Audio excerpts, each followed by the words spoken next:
আজি মোৰ জইনিং তাৰ বাবে মই বহুতেই বেছি সুখী আৰু আজি প্ৰথমতে মই ধন্যবাদ জ্ঞাপন কৰিছোঁ অসম চৰকাৰক মোক আজি এই সন্মানেৰে সন্মানিত কৰাৰ বাবে অনাগত সময়ত মই আমাৰ অসমৰ কাৰণে আমাৰ অসমৰ খেলৰ কাৰণে আৰু বেছি ভাল কৰিবৰ কাৰণে চেষ্টা কৰিম মই নিজৰ যোনটো মোৰ লক্ষ্য হয় সেই লক্ষ্যত উপনীত হ'বৰ কাৰণে আমাৰ অসমৰ নাম উজ্বলাবৰ কাৰণে চেষ্টা কৰিম আৰু অসম আৰক্ষীৰো আমাৰ পুলিচৰো বহুত প্লেয়াৰ আছে তেওঁলোককো লগতে লৈ আমি আমাৰ অসমৰ যাতে আৰু স্পৰ্টছক আগবঢ়াবৰ কাৰণে চেষ্টা কৰিম মোক যাতে সকলোৱে আশীৰ্বাদ কৰিব অনাগত সময়ত মই আৰু ভাল কৰি আমাৰ অসমৰ নাম যাতে উজ্বলাব পাৰোঁ ধন্যবাদ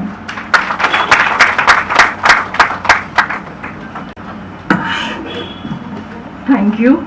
Now our Honorable Chief Minister Sir will address this August gathering.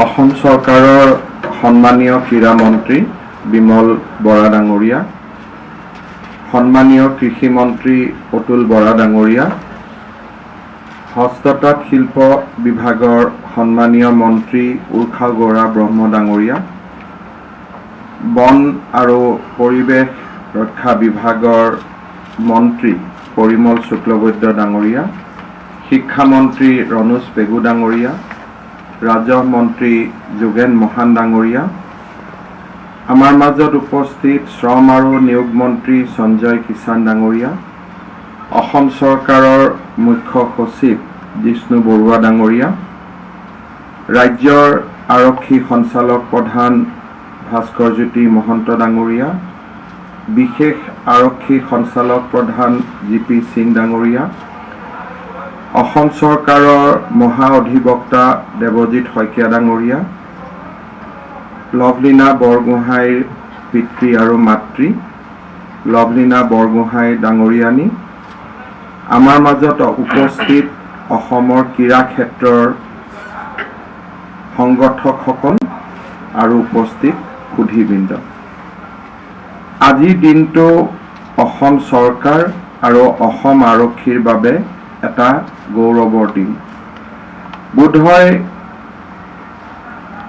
আমাৰ সমসাময়িক ইতিহাসত লভলীনা বৰগোহাঁইয়ে ব্ৰঞ্জৰ পদক অলিম্পিকত লাভ কৰা দিনটো অসমবাসীৰ বাবে এটা অত্যন্ত গৌৰৱৰ দিন আছিল হয়তো এনে গৌৰৱৰ ক্ষণ অসমবাসীয়ে খুব কম সময়তহে পাবলৈ সক্ষম হৈছিল অলিম্পিকলৈ যাত্ৰা অলিম্পিকৰ পদক আৰু পৰৱৰ্তী পৰ্যায়ত ভাৰতৰ সৰ্বোচ্চ ক্ৰীড়া সন্মান ধ্যানচাঁদ খেল ৰত্ন এই গোটেইবোৰ সন্মানেৰে সৈতে লভলীনা বৰগোহাঁইয়ে জাতিটোক বিভূষিত কৰিছে আৰু নিজৰ পিতৃ মাতৃৰ লগতে আমাৰ জাতিটোকো গৌৰৱান্বিত কৰিছে আজি আমি লভলীনা বৰগোহাঁইক অসম আৰক্ষীৰ পৰিয়াললৈ আদৰণি জনাবলৈ পাই সঁচাকৈ আমি গৌৰৱ অনুভৱ কৰিছোঁ লভলীনা বৰগোহাঁইক আজি আমি অসম আৰক্ষীৰ ডেপুটি সুপাৰিনটেণ্ডেণ্ট অফ পুলিচ অৰ্থাৎ উপ আৰক্ষী অধীক্ষক হিচাপে নিযুক্তি দিছোঁ মোৰ বিশ্বাস যে এটা উজ্জ্বল ক্ৰীড়া প্ৰতিভাৰে আগুৱাই যোৱাৰ লগতে অসম আৰক্ষীৰ পৰিয়ালৰ মাজত থাকি অসম আৰক্ষীকো গৌৰৱান্বিত কৰিবৰ বাবে লভলীনা বৰগোহাঁইয়ে সকলোখিনি কাম বা সকলোখিনি পৰিশ্ৰম নিশ্চয় আগুৱাই লৈ যাব সকলো পৰিশ্ৰমৰ পুৰুষাৰ্থ কৰিব অসম আৰক্ষীৰ ক্ৰীড়াৰ ক্ষেত্ৰত এটা উজ্জ্বলতম ইতিহাস আছে গিলবাৰ্টছন চাংমা জুৱেল বেৰ দৰে খেলুৱে এদিন অসমক গৌৰৱান্বিত কৰিছিল আৰু পৰৱৰ্তী সময়তো আমি অসমৰ বিভিন্ন খেলুৱৈক অসম আৰক্ষীৰ পৰিয়াললৈ নিমন্ত্ৰণ কৰিছোঁ, আমন্ত্ৰণ কৰিছোঁ আৰু তেখেতসকলৰ উপস্থিতিয়ে আমাৰ অসম আৰক্ষীক গৌৰৱান্বিত কৰিছে।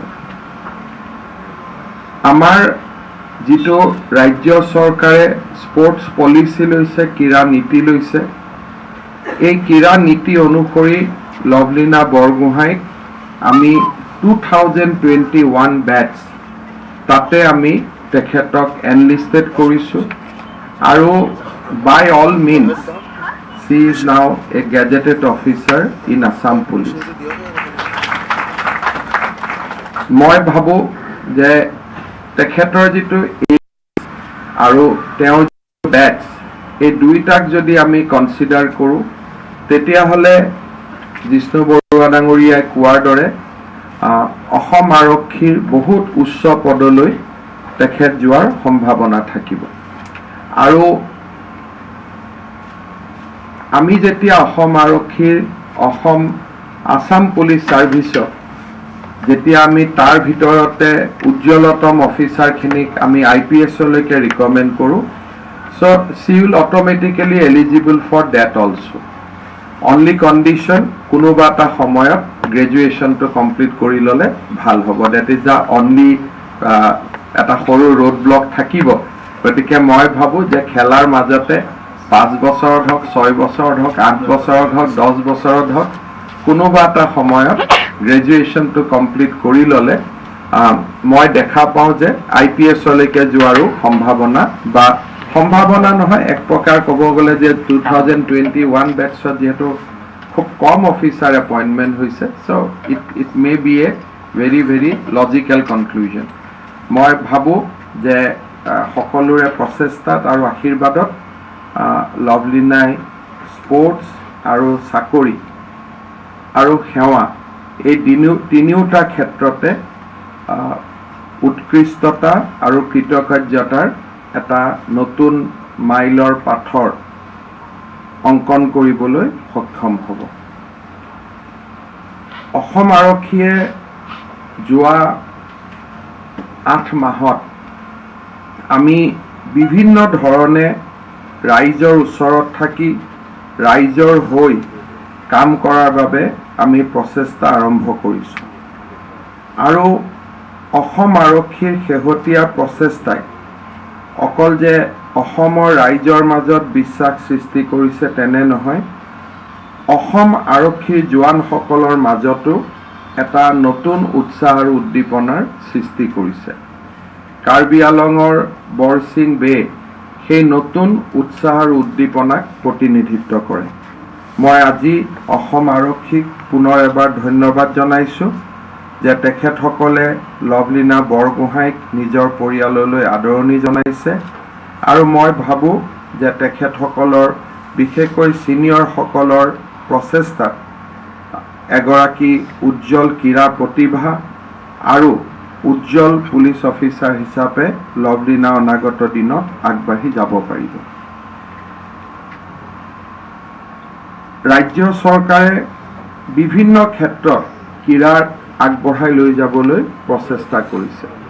আমি ইতিমধ্যে সিদ্ধান্ত লৈছোঁ যে অসম চৰকাৰৰ যি খালী পদসমূহ আমি পূৰণ কৰিম, সেই খালী পদসমূহত ষ্টেটক ৰিপ্ৰেজেণ্ট কৰা, নেশ্যনেল ৰিপ্ৰেজেণ্ট কৰা আৰু অসমৰ হৈ পদক কঢ়িয়াই অনা বিভিন্ন ব্যক্তিক তেওঁলোকৰ সাৰ্থকতা অনুসৰি আমি চাকৰিত নিয়োগ কৰিম।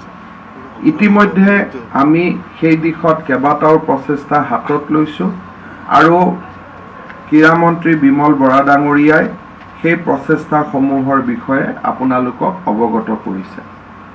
মই ভাবোঁ যে শিক্ষা যেনেকৈ এটা আমি চৰকাৰী চাকৰি বা নিজক প্ৰতিষ্ঠা কৰাৰ কাৰণে শিক্ষাক যেনেকৈ এটা আমি মাধ্যম হিচাপে লওঁ, এতিয়া আমি ৰাজ্যখনত ক্ৰীড়াকো এটা মাধ্যম হিচাপে ল'ব পাৰোঁ, কাৰণ ক্ৰীড়াৰ জৰিয়তেও আমি শিক্ষাৰ জৰিয়তে য'ত উপনীত হ'ব পাৰোঁ, ক্ৰীড়াৰ জৰিয়তে আমি একেটা পথতে উপনীত হ'ব পাৰোঁ। আজি যদি শিক্ষাৰ জৰিয়তে আমি ACS আৰু APS অফিচাৰ হ'ব পাৰোঁ, ক্ৰীড়াৰ জৰিয়তেও আমি ACS আৰু APS অফিচাৰ হ'ব পাৰোঁ। কেইদিনমান আগতে আমাৰ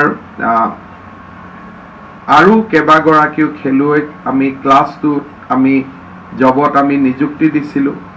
তাৰমানে যেনেকৈ শিক্ষাই এটা আমাক আগুৱাই যাবৰ কাৰণে পথ খুলি দিয়ে, তেনেকৈ ক্ৰীড়ায়ো আমাক একেটা পথকে খুলি দিয়ে। লাহে লাহে আমাৰ ৰাজ্যখনত সেই বাতাবৰণ গঢ়ি উঠিছে। গতিকে এনেকুৱা নহয় যে এতিয়া আমাৰ বহুত খেলুৱৈক মই দেখোঁ খুব ভাল পাৰফৰ্মেঞ্চ কৰে, কিন্তু এটা সময়ত দেউতাক মাকে যে তই খেলি থাকিলে জীৱনত তোৰ একো নহ'ব বুলি লাহেকৈ খেলৰ পৰা আঁতৰাই পঢ়ালৈকে লৈ যায়। আমি ভাবোঁ যে এতিয়া দুটা সমান্তৰাল পথ। কোনোবাই যদি পঢ়ি পেলাই উন্নত বা পঢ়ি পেলাই জীৱনত উৎকৰ্ষতা সাধন কৰিব পাৰে, একেটা উৎকৰ্ষতা ক্ৰীড়াৰ জৰিয়তেও সাধন কৰিব পাৰে। মই ভাবোঁ যে আজিৰ অনুষ্ঠানটোৱে তাকে আমাক শিকাইছে, তাকে আমাক বুজাইছে। সেইকাৰণে মই পিতৃ মাতৃসকলক অনুৰোধ কৰিম যে sports is now a career. It is no' longer যে এইটো এটা ছাইড ভিউ বা এইটো কাৰিকুলাৰ এক্টিভিটি। মই বিশ্বাস নকৰোঁ। শব্দটো এতিয়া উঠি গৈছে। It is now in the main stream. গতিকে এই যে ক্ৰীড়াৰ প্ৰতি যিটো আমাৰ দৃষ্টিভংগী, সেই দৃষ্টিভংগীটো সম্পূৰ্ণ পৰিৱৰ্তন হ'ব লাগিব আৰু তেতিয়াই অসমে ক্ৰীড়া ক্ষেত্ৰত আগুৱাই যাব পাৰিব। মই দেখা পাওঁ যে জুনিয়ৰ লেভেলত আমি যিমান ভাল পাৰফৰ্মেঞ্চ কৰোঁ, সেই পাৰফৰ্মেঞ্চটো আমি আগলৈ লৈ যাব নোৱাৰোঁ, কাৰণ ঘৰত যিটো পিয়াৰ প্ৰেছাৰ আৰম্ভ হয় যে তোৰ মেট্ৰিক আছে, মেট্ৰিকৰ কাৰণে পঢ়, হায়াৰ ছেকেণ্ডেৰী আছে, হায়াৰ ছেকেণ্ডেৰীৰ কাৰণে পঢ়। মই ভাবোঁ যে সেই চিন্তাৰ পৰিৱৰ্তে আমি ক্ৰীড়াক এটা যদি প্ৰধান জীৱনৰ উৎকৰ্ষতাৰ এটা মাধ্যম হিচাপে লওঁ, তেতিয়াহ'লে আমি জুনিয়ৰ ক্ষেত্ৰত যিবিলাক সফলতা দেখুৱাইছোঁ, একেটা সফলতা আমি ছিনিয়ৰ পৰ্যায়লৈকে লৈ যাব পাৰিম। আমাৰ ক্ৰীড়া সংগঠকসকলেও এই দিশত চেষ্টা কৰিছে, চৰকাৰেও এই দিশত সহযোগিতা কৰি আছে, যাতে আমাৰ ৰাজ্যখনত এটা ক্ৰীড়াৰ উৎকৃষ্ট মানদণ্ড এটা আমি নিৰ্মাণ কৰিব পাৰোঁ। আজি আমি অসমত যোৱা 8 মাহত সিদ্ধান্ত লৈছোঁ যে খুব ভাল ষ্টেডিয়াম আমি প্ৰতিখন জিলাতে একোটা ভাল ষ্টেডিয়াম আমি নিৰ্মাণ কৰিম। ইতিমধ্যে অসমৰ 10খন জিলাত 10টা খুব ভাল ষ্টেডিয়াম নিৰ্মাণৰ কাৰণে আমি 500 কোটি টকাৰ অনুমোদন জনাইছোঁ। অহা 2-3 মাহত তাৰ কামবিলাক আৰম্ভ হ'ব। ঠিক সেই ধৰণে জিলাৰ তলতে সমষ্টি পৰ্যায়তো এখন যাতে ভাল ষ্টেডিয়াম হয়, তাৰ বাবেও আমি 12 কোটি টকাকৈ অনুমোদন জনাইছোঁ। আৰু এই শৃংখলাতে সৰুপথাৰ সমষ্টিত লভলিনাৰ নামেৰে আন এখন ভাল ষ্টেডিয়াম নিৰ্মাণৰ কাৰণে য'ত ৰাজ্য চৰকাৰে 25 কোটি টকা ব্যয় কৰিব, তাৰ বাবেও আমি সিদ্ধান্ত লৈছোঁ। ক্ৰীড়া ষ্টেডিয়ামবিলাকৰ সমান্তৰালভাৱে প্ৰশিক্ষক আৰু এটা ক্ৰীড়াৰ মন, এই দুটা আমাৰ কাৰণে অত্যন্ত আৱশ্যক। মই ক্ৰীড়াৰ লগত আন এটা সামাজিক কথা এটা মই যোগ দিব খুজিছোঁ। যোৱা 8 মাহত অসম আৰক্ষীয়ে যেতিয়া ড্ৰাগছৰ বিৰুদ্ধে আমি কাম কৰিছিলোঁ, তেতিয়া এই সমস্যা ইমান গভীৰ বুলি আমি অনুভৱ কৰা নাছিলোঁ। কিন্তু ভাবি আচৰিত লাগে যে যোৱাকালিও আমি 1.5 কেজি হিৰোইন ধৰিছোঁ, আৰু ইয়াত বহি থাকোঁতে আকৌ আজি এইমাত্ৰই মোলৈকে খবৰ আহিছে যে কাৰ্বি আংলঙত আৰু 800 গ্ৰাম হিৰোইন ধৰিছে। এই 1 কেজি হিৰোইনৰ মূল্য 6 কোটি, 7 কোটি, 5 কোটি। যদি এই সমগ্ৰ টকা ড্ৰাগছৰ কাৰণে আমি ব্যৱহাৰ হৈ আছে, ৰাজ্যৰ টকা বাহিৰলৈ গৈ আছে আৰু যুৱ প্ৰজন্ম এটা ধ্বংস হৈ গৈছে, তাৰ পৰা ওলাই অহাৰ আমাৰ পথ কি? মই ভাবোঁ যে ক্ৰীড়া এটা অত্যন্ত উৎকৃষ্ট পথ। যেতিয়া ল'ৰা ছোৱালী ষ্টেডিয়ামত যাব, ল'ৰা ছোৱালী যেতিয়া খেলাৰ প্ৰতি মন হ'ব, ল'ৰা ছোৱালীয়ে যেতিয়া শৰীৰ চৰ্চা কৰিব, লাহে লাহে তেওঁলোকে এই ধৰণৰ যিবিলাক ছাবষ্টেন্স তাৰ পৰা আঁতৰি আহিব বা তাত নোসোমাব। কাৰণ হতাশাগ্ৰস্ত মন এটাই মুখ্য কাৰণ যাৰ পৰা মানুহ এই ছাবষ্টেন্সবিলাকৰ চিকাৰ হয়। হতাশাগ্ৰস্ত মনৰ পৰা যদি আমাৰ যুৱ প্ৰজন্মক আঁতৰাই আনি যুৱ প্ৰজন্মক যদি গঠনমূলক কামত নিয়োগ কৰিব লাগে তেতিয়াহ'লে তাৰ প্ৰধান লক্ষ্যটোৱে হৈছে যে আমি ক্ৰীড়াৰ এটা উপযুক্ত পৰিৱেশ আমি নিৰ্মাণ কৰিব লাগিব। কেইদিনমান আগতে দুলীয়াজানত অসম আৰক্ষীৰ SP সকলৰ সন্মিলন হৈছিল। তাত আমি সিদ্ধান্ত লৈছোঁ যে প্ৰত্যেকটো থানাই এটা ফুটবল টিম নিৰ্মাণ কৰিব, প্ৰত্যেকটো থানাই এটা ভলীবল টিম নিৰ্মাণ কৰিব আৰু থানাৰ OC সকলে ক্ৰাইম কণ্ট্ৰলৰ লগতে আমি একোটা আমাৰ ফুটবল টিম থাকিব, আমাৰ একোটা ভলীবল টিম থাকিব আৰু ইণ্টাৰ থানা আমাৰ কম্পিটিশ্যন হ'ব, য'ত নেকি ষ্টেটখনৰ SPয়ে আটাইতকৈ লিড ৰোল ল'ব। তাৰ পিছত ডিষ্ট্ৰিক্ট পুলিচ ৱাইজ আমাৰ কম্পিটিশ্যন হ'ব, য'ত নেকি আমাৰ আৰক্ষী হেডকোৱাৰ্টাৰে ইনিচিয়েটিভ ল'ব। পুলিচৰ কনিষ্টবলবিলাক ইয়াতে নেখেলে, ইয়াত সেই থানা এৰিয়াৰ যুৱ প্ৰজন্মটোকহে আমি খেলুৱাম, অৰ্থাৎ যুৱ প্ৰজন্মটোক যাতে আমি খেলাৰ লগত জড়িত কৰিব পাৰোঁ। তাৰ পিছত মই জিলা উপায়ুক্তসকলৰ সন্মিলনত এইবাৰ কৈছোঁ যে আমাৰ যিটো ডিষ্ট্ৰিক্ট ইণ্টাৰ স্কুল টুৰ্ণামেণ্টবিলাক আছিল, DC সকলে চব কাম বাদ দি হ'লেও যাতে ইণ্টাৰ স্কুল টুৰ্ণামেণ্টবিলাক তেওঁলোকে নিয়মীয়াকৈ পাতিব পাৰে।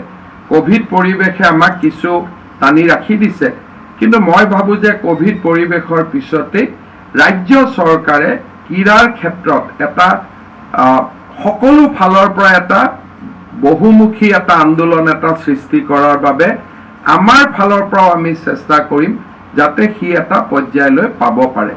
অসম আৰক্ষীৰ ৰিক্ৰুটমেণ্টতো আমি স্পৰ্টছক বহুতখিনি প্ৰাধান্য দিছোঁ আৰু লাহে লাহে আন বিভাগসমূহৰ ৰিক্ৰুটমেণ্টতো স্পৰ্টছৰ এটা বহুত বেছি কণ্ট্ৰিবিউশ্যন থাকিব। আমাৰ ক্ৰীড়াৰ ক্ষেত্ৰত মানুহৰ দৃষ্টিভংগী পৰিৱৰ্তন কৰিবৰ কাৰণে ডেফিনেটলি আমাৰ স্পৰ্টছ এছ'চিয়েশ্যনবিলাকৰো একোটা ডাঙৰ দায়িত্ব আছে। মই ভাবোঁ যে আমাৰ অসমত এতিয়া যিমানবিলাক ষ্টেডিয়াম হ'ব, এই গোটেইবিলাক ষ্টেডিয়ামৰ বিপৰীতে প্ৰত্যেকটো স্পৰ্টছ এছ'চিয়েশ্যনে যদি সৰু সৰুকৈ কোচিং চেণ্টাৰ আৰম্ভ কৰে তেতিয়াহ'লে আমি এই প্ৰতিভাবিলাক আগুৱাই নিবলৈ আমি সুবিধা পাম। আজি যদি গুৱাহাটীত আমাৰ যিকেইখন ষ্টেডিয়াম আছে, চন্দ্ৰপুৰতো এখন ষ্টেডিয়াম হ'ব, সৰু সজাইত ষ্টেডিয়াম হৈ আছে, আমিনগাঁৱত খুব ডাঙৰ ষ্টেডিয়াম এখন হ'ব গৈ আছে, পলাশবাৰীত এখন ডাঙৰ ষ্টেডিয়াম হ'ব গৈ আছে আৰু আমাৰ নেহেৰু ষ্টেডিয়াম আছেই। এই 6খন আন্তৰ্জাতিক মানদণ্ডৰ যি ষ্টেডিয়াম হ'ব, তাত যদি 6টা স্পৰ্টছ ডিচিপ্লিনৰ ষ্টেট লেভেল একাডেমি একোখন হ'ব পাৰে, তাত ল'ৰা ছোৱালী আহি থাকিব পাৰে, আমি ক্ৰীড়াৰ ওপৰত আমাৰ গোটেই দৃষ্টিভংগীটো আমি পৰিৱৰ্তন কৰিব পাৰিম। মই ইতিমধ্যে আমাৰ ক্ৰীড়া মন্ত্ৰী ডাঙৰীয়াকো কৈছোঁ যে স্পৰ্টছ এছ'চিয়েশ্যনবিলাকে যেতিয়া এনেকুৱা কনষ্ট্ৰাক্টিভ প্লেন লৈ আহিব তাত আমি ছাপোৰ্ট কৰিব লাগে। আমাৰ গোটেই কথাটো হ'ল এটাই যে আমাৰ ইনভেষ্টমেণ্টটো আমি ক'ত কৰিম সেই কথাটো আমাৰ ডিটাৰমাইন হ'ব লাগে। আমাৰ সাধাৰণতে ইনভেষ্টমেণ্টবিলাক আমি নন স্পৰ্টছ এৰিয়াত আমি বেছি কৰোঁ মোৰ দেন দ্য স্পৰ্টছ। মই ভাবোঁ যে coaching and training and talent identification এই কামখিনিৰ ওপৰতে আটাইতকৈ বেছি গুৰুত্ব হ'ব লাগে, কাৰণ আজি অসমত যিখিনি আমি ক্ৰীড়া প্ৰতিভা দেখিছোঁ তাৰ গোটেই গুৰিতে আছিলে যে কোনোবা নহয় কোনোবা কোচে এটা খুব সঠিক সময়ত এই টেলেণ্টবিলাক আইডেণ্টিফাই কৰিব পাৰিছিল। টেলেণ্ট আইডেণ্টিফাই কৰিব নোৱাৰিলে টেলেণ্টসমূহ মৰহি যায়। গতিকে আমাৰ প্ৰত্যেকটো স্পৰ্টছ ডিচিপ্লিনৰ টেলেণ্ট আইডেণ্টিফিকেশ্যনৰ এটা মেকানিজিম থাকিব লাগে। সৰু গাঁৱৰ ফুটবল খেল এখনত ল'ৰাই দুটা শ্বট মাৰাৰ পৰাও এটা টেলেণ্টৰ সৃষ্টি হ'ব পাৰে। আমি গাড়ী দি গৈ থাকোঁতে পথাৰত খেলি থকা সেই ফুটবল আমাৰ যিবিলাক এমেচাৰ ফুটবল প্লেয়াৰ আছে তাৰ পৰাও টেলেণ্ট স্পটিং হ'ব পাৰে। টেলেণ্ট যে আইডেণ্টিফিকেশ্যন অকল নেহেৰু ষ্টেডিয়াম সৰু সজাইত অহাৰ পিছতহে হ'ব এইটো নহয়, আমাৰ সৰু বয়সতে যদি আমি টেলেণ্ট আইডেণ্টিফাই কৰিব পাৰোঁ তেওঁলোকক গ্ৰ' কৰোৱাৰ কাৰণে আমাৰ সুবিধা হয়। আৰু ৰাজ্য চৰকাৰে তেনেকুৱা টেলেণ্টসমূহক স্কলাৰশ্বিপ দি পেলাই, স্পৰ্টছ স্কলাৰশ্বিপ দি পেলাই আমি আগুৱাই লৈ যোৱাত আমি বিশ্বাসী আৰু তেনেকুৱা এটা প্ৰতিফলনো আমাৰ চৰকাৰৰ বাজেটত আপোনালোকে দেখা পাব যে আৰ্লি আইডেন্টিফিকেশ্যন অফ টেলেণ্ট আৰু সেই টেলেণ্টটোক আগুৱাই লৈ যাবৰ কাৰণে স্কলাৰশ্বিপ তাৰো আমি ব্যৱস্থা কৰিবলৈ সিদ্ধান্ত গ্ৰহণ কৰিছোঁ। মই ভাবোঁ যে এনেকুৱা অনুষ্ঠানবিলাকে আমাক বহুতকে প্ৰেৰণা যোগায়। যোৱা 8 মাহত মই দেখিছোঁ বহুত ল'ৰা ছোৱালীয়ে নতুনকৈ খেতি কৰিছে, সুধিলে কয় যে গৰু খুটি আমাক প্ৰেৰণা দিছে। ঠিক তেনেকে কেইদিনমান আগতে মই ফাঁচী বজাৰত আমাৰ যিখন জেল আছিলে, জেলত আমি এটা বোটানিকেল পাৰ্ক বনাইছোঁ। সেই বোটানিকেল পাৰ্কখন মই উদ্বোধন কৰিব গৈছিলোঁ। গোটেই মহিলাবিলাকে মোক ধৰি ক'লে, ছাৰ পাৰ্কটো ঠিকে আছে, পাৰ্ক বনাইছে, কিন্তু এটা ষ্টেডিয়াম বনাই দিয়ক। মই বোলো ষ্টেডিয়াম কিয়? সাধাৰণতে ফাঁচী বজাৰ আৰু ষ্টেডিয়ামটো নিমিলে, তেতিয়া আমাৰ যিটো ধাৰণা আছে। কিন্তু কেনেকে ব্যৱসায়িক পৰিয়ালৰ মাজতো কেনেকে পৰিৱৰ্তন হৈছে। মোক মহিলা কেইগৰাকীয়ে কৈছে যে আমাৰ ল'ৰা ছোৱালীয়ে বিজনেছ কৰি কি পাব, লভলীনা হ'বতো নোৱাৰে, খেলিহে লভলীনা হ'ব পাৰিব। তাৰমানে একোটা সৰু অথচ লভলীনাৰ কৃতিত্বটো ব্যক্তিগত কৃতিত্ব। আমি হয়তো ক'ব পাৰোঁ যে this is just A individual achievement, but C the impact. একোটা ইণ্ডিভিজুৱেল এচিভমেণ্টে জাতিটোক কিমান প্ৰেৰণা যোগাব পাৰে। এই অনুষ্ঠানবিলাক আমি সেইকাৰণেই কৰোঁ যাতে ইয়াৰ খবৰ, ইয়াৰ প্ৰচাৰ, ইয়াৰ প্ৰসাৰে আৰু বহুজনক লভলীনা বৰ